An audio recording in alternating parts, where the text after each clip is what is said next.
اور اسماعیل اور الیسع اور یونس اور لوط کو بھی، اور ان سب کو دنیا جہاں کے لوگوں پر فضیلت بخشی تھی، اور بعض کو ان کے باپ دادوں اور اولاد اور بھائیوں میں سے بھی، اور ان کو برگزیدہ بھی کیا تھا اور سیدھا رستہ بھی دکھایا تھا۔ یہ اللہ کی ہدایت ہے، اس پر اپنے بندوں میں سے جسے چاہے چلائے۔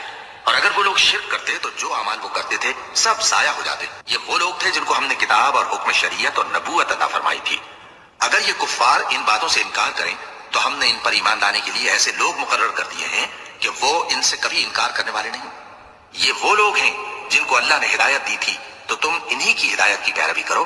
کہہ دو کہ میں تم سے اس کا کوئی صلہ نہیں مانگتا، یہ تو دنیا جہان کے لوگوں کے لیے محض نصیحت ہے۔ اور ان لوگوں نے اللہ کی قدر جیسی جاننی چاہیے تھی نہ جانی، جب انہوں نے کہا کہ اللہ نے کسی انسان پر وحی اور کتاب وغیرہ کچھ بھی نازل نہیں کیا۔